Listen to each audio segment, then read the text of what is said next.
ఓం నమో వెంకటేశాయ అంటారు కదా, శ్రీవారిని దర్శించుకోవాలంటే మన బలమైన కోరిక మాత్రమే సరిపోదు, ఆయన నుండి పిలుపు కూడా ఉండాలని. ఆయన నుండి పిలుపు రావడమే ఒక అదృష్టం అయితే, మళ్ళీ మళ్ళీ పిలువబడడం ఒక మహానుగ్రహంగా భావిస్తున్నా నేను. 6 నెలల్లో ఇది రెండోసారి మాకు అదృష్టం దక్కడం. ఇందులో ఏది ముందుగా ప్లాన్ చేసింది లేదు, ప్రీ బుక్ టికెట్స్ లేవు, అకామిడేషన్ లేదు, ఏదీ లేదు. ఉట్టిగా అలా అనుకున్నాం, వెళ్ళిపోయాం అంతే. హార్ట్ ఫుల్ ఆఫ్ సరెండర్తో ఒక సాక్రెడ్ జర్నీని స్టార్ట్ చేశాం. ఆయన దర్శనానికి వెళ్తున్నాం అంటేనే ఏదో ఒక తెలియని హోప్, ఒక డివైన్ ఎనర్జీ ఫీలింగ్. సో త్వరగా రీచ్ అవ్వాలని చెప్పేసి ఎర్లీ అవర్స్లోనే బెంగళూరు నుండి బయలుదేరాం. ఎక్కడికి వెళ్తున్నాం నాన్న? గోవింద శరణంకి వెళ్తున్నామా? ఓకే. ఎందుకు లేచేసావు? అప్పుడే బజ్జొచ్చు కదా కాసేపు.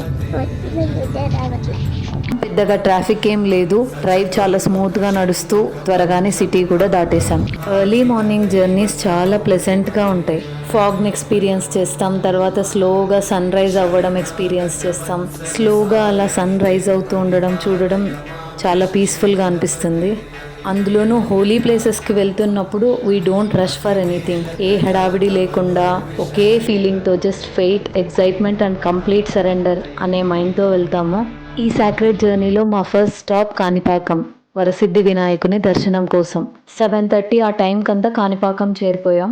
రష్ కూడా పెద్దగా లేదు. ఎక్కడికి వెళ్ళినా, ఏం స్టార్ట్ చేసినా గణేష బ్లెస్సింగ్స్ మ్యాండేటరీ కదా. ఈ జర్నీలో మాకు ఎలాంటి అడ్డంకులు రాకుండా విఘ్నాలన్నీ తొలగించాలని ఆయన బ్లెస్సింగ్స్ తీసుకున్నాం. సో మార్నింగ్ 8:30 దాకా నిజరూప దర్శనం, అంటే స్వయంభూ గణపతిని డైరెక్ట్ గా చూడొచ్చు. అలా అది కూడా మాకు మంచి కలిసి వచ్చింది. జస్ట్ 10 నిమిషాల్లో దర్శనం కూడా అయిపోయింది.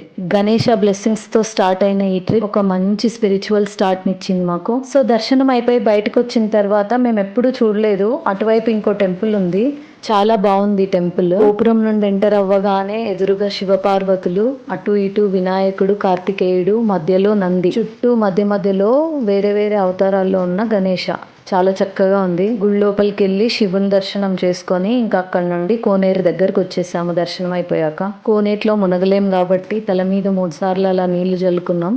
మా మిన్ను పాప ఇదేదో ఎంజాయింగ్ ట్రిప్ అనుకుంది, వాటర్తో ఇంకా సేపు ఆడుకుందాం, ఇక్కడే ఉందాం అంటుంది.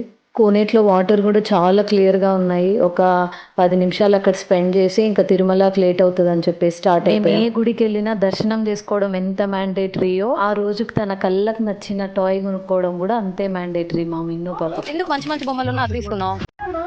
ఎందుకు? ఏం ఆడుకుంటావు? మరి వైట్ కలర్ లేదా సెంటర్ లో? వైట్ కలర్ మీద కదా బ్లూ సర్కిల్ ఉండేది. On the way A to B కనిపిస్తే ఇంకా అక్కడ ఆగి అక్కడ బ్రేక్ఫాస్ట్ చేసేసాం. ఏ మాటకా మాట మాస్టరు, బ్రేక్ఫాస్ట్ మాత్రం మస్తు ఉండే. A big shout out to mini నెయ్యి ఇడ్లీ, అమేజింగ్ అది అసలు. On a bigger note, prices మాత్రం టూ మచ్. ఫుడ్ గురించి చెప్పాలంటే మనం ఇంకా ఆగేది లేదు కానీ, but good food really sets the mood కదా. అక్కడ నుండి స్టార్ట్ ఇంకా scenic drive towards the hills. చుట్టూ పచ్చని పొలాలు, చిన్న చిన్న ఊర్లు, కార్లో అన్నమయ్య పాటలు, బయట నేచర్, లోపలేమో ఆ భక్తి భావం. Completely close to the God feeling.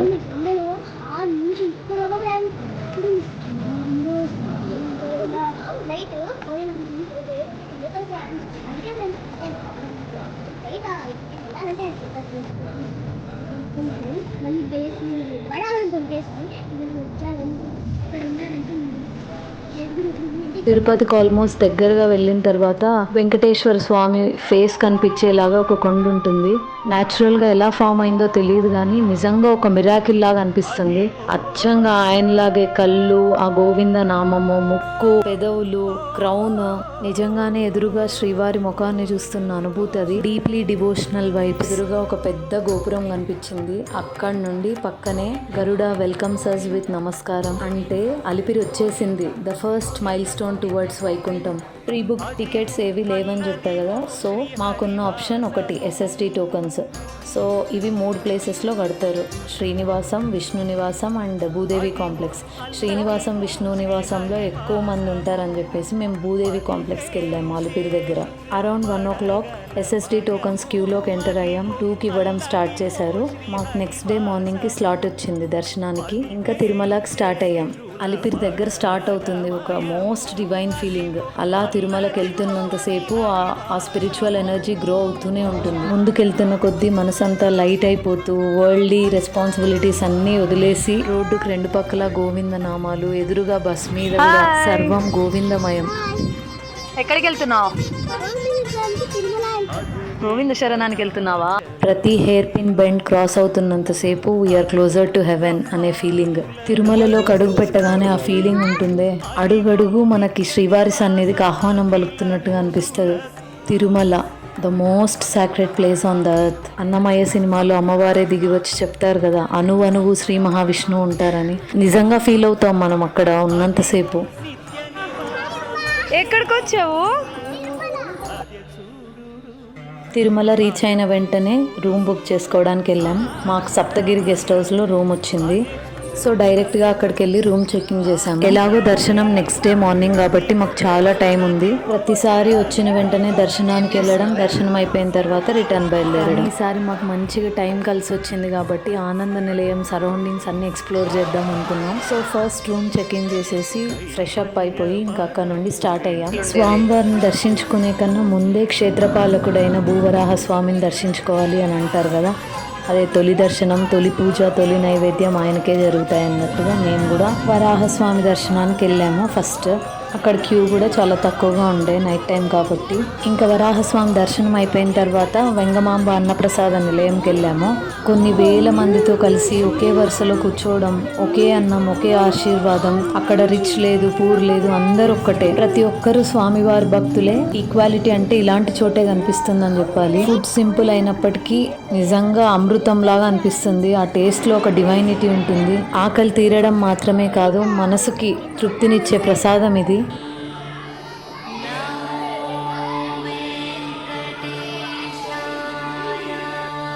ఇంకా అక్కడి నుండి ఆనంద నిలయం వైపు అడుగులేసాము.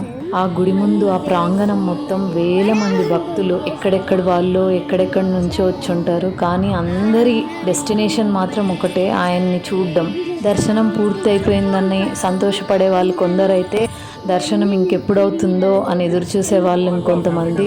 It feels so surreal. అక్కడ కూర్చున్నప్పుడు మొత్తం గూస్ బంప్స్ మూమెంట్స్. ఆ ఓం నమో వెంకటేశాయ చాంటింగ్ దగ్గర నుంచి, గోవింద గోవింద అని అరవడం దగ్గర నుంచి ప్రతిదీ గోవిందమయమేలాగా అనిపిస్తుంది. ఆనంద నిలయం ముందు కూర్చొని ఏమీ మాట్లాడకుండా జస్ట్ వెంకటేశ్వర స్వామి వారిని తలుచుకుంటూ కూర్చున్నాం. Mind full silent, heart at utmost peace. అలా ఎప్పుడెప్పుడు ఆయన దర్శనం కోసం వెళ్దామా అని అనుకుంటూ రూమ్కి వెళ్ళి ఎంతో ప్రశాంతంగా పడుకొని ఎర్లీ మార్నింగ్ దర్శనం కోసం రెడీ అయిపోయాం.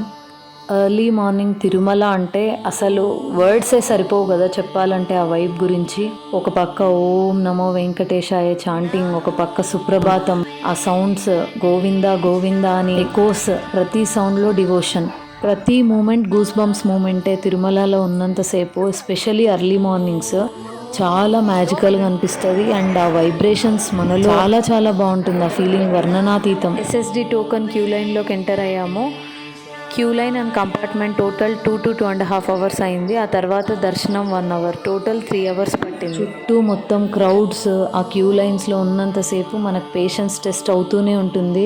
కానీ ఒక్కసారిగా ఎవరైనా గోవిందా అనే మాట వినపడేసరికి మొత్తం ఆ టైర్డ్నెస్ అంతా పోయి ఎక్కడ లేని ఎనర్జీ వచ్చేస్తుంది అసలు. అలా వెండి వాకిల్ దాటి బంగారు వాకిల్ నుండి లోపలికి వెళ్తుంటే ఆ కొద్ది క్షణాలు కంటిన్యూగా గూస్ బంప్స్తో ఉంటాయి. ఆ వైబ్రేషన్స్, ఫైనలీ ఆ మూమెంట్, దేర్ హీ ఈస్. అబ్బా, ఆ మూమెంట్ అసలు వర్ణనాతీతం. కళ్ళల్లో నీళ్ళు, ఒంటి నిండా గూస్ బంప్స్. ఏం కోరుకోవాలో కూడా తెలియదు. చుట్టూ ఎంతమంది ఉన్నా కనిపించారు అసలు. ఆ డార్క్ రూమ్లో ఆ దీపాల మధ్య శ్రీవారు ఆ చక్కని చిరునవ్వు, కళ్ళెంబడి ఇన్వాలంటరీగా టీయర్స్ వచ్చేస్తాయి. ఎంత అపురూపమైన క్షణాలు కదా అవి. ఈ క్షణాల కోసం ఎంత కష్టపడొచ్చినా లెక్కలేదు అవన్నీ. అసలు గుండెల్లో ఒక భారం దించినట్లు అనిపిస్తుంది. For those few seconds time stand still. So blessed and so grateful. ఆ కొన్ని సెకండ్ల అనుభూతి జీవితానికి సరిపడేంత పీస్నిస్తుంది. పర్సనలీ నేను వెంకటేశ్వర స్వామితో చాలా కనెక్టెడ్ అండ్ ఎమోషనల్లీ అటాచ్డ్. లైఫ్లో నా ప్రతి స్టేజ్ అండ్ ప్రతి సిచ్యువేషన్లో ఆయన నా వెనకాలండి నడిపించాడు అని నమ్ముతాను నేను. నమ్మడం కాదు, ఎన్నో అనుభూతులు ఉన్నాయి నాకు అలాంటివి. అందుకే వెంకటేశ్వర స్వామి అంటే ఎప్పటికీ స్పెషల్ నాకు. అలా దర్శనం ముగించుకొని మళ్ళీ ఇంకోసారి దర్శనం ఎప్పుడు ఇస్తావు అని బయటకు రాగానే అనుకోవడం. ఇంతే కదా. ఇంకా లడ్డు ప్రసాదాలు తీసుకొని తర్వాత వెంగమాంబ అన్న ప్రసాదానికి వెళ్ళి అక్కడ భోంచేసుకొని అనుభూతులతో ఇంకా రిటర్న్ బయలుదేరాం. ఈ ఎస్ఎస్డి టోకన్స్ వల్ల ప్రీ బుక్ టికెట్స్ లేకున్నా మేము ఎప్పుడు రావాలనుకుంటే అప్పుడు వచ్చేస్తున్నాం ఆయన దర్శనానికి. వీక్ డేస్ అయితే మరీ బెస్ట్ ఈ ఎస్ఎస్డి టోకన్స్ దర్శనానికి వెళ్ళడానికి. లాస్ట్ టైం మేము వచ్చినప్పుడు సేమ్ డే దర్శనం దొరికింది మాకు, ముందు రోజు టికెట్స్ మిగిలిపోవడం వల్ల. అందుకే వీక్ డేస్ అయితే బెస్ట్. మంచి సిటీ వ్యూస్, గరుడా హిల్ అన్నీ దాటుకొని తిరుపతికి రీచ్ అయిపోయాం. అలా సూర్యోదయంతో మొదలైన మా ట్రిప్ నెక్స్ట్ డే సూర్యాస్తమయానికి ఎండ్ అయిపోతుంది. మన జర్నీలో హ్యాపీ మూమెంట్స్ ఉన్నాయి అని చెప్పడానికి ప్లేసెస్ ఎంత ఇంపార్టెంటో ఫుడ్ కూడా అంతే ఇంపార్టెంట్ కదా. సో ఈ ట్రిప్ని మంచి ఫుడ్తో ఎండ్ చేయాలనుకుంటున్నాం. ప్రతిసారి ఇలా కాకుండా ప్యూర్ ఆథెంటిక్ పంజాబీ స్టైల్లో ట్రై చేద్దాం ఈసారి అని చెప్పేసి పంజాబీ డాబా కనిపిస్తే అక్కడికి వెళ్ళాం. Ending sweet trip with special lassi. ఈ వ్లాగ్ చూస్తున్న ప్రతి ఒక్కరికి శ్రీవారి ఆశీర్వాదం ఉండాలని మనస్ఫూర్తిగా కోరుకుంటున్నాను. ఇది నా డివైన్ ఎక్స్పీరియన్స్. మీకు ఇలాంటి అనుభూతులు ఏవైనా ఉంటే please do comment and let me know. I would love to hear. మళ్ళీ ఇలాంటి అనుభూతులతో మళ్ళీ కలుద్దాం. సర్వే జనా సుఖినో భవంతు. గోవిందా గో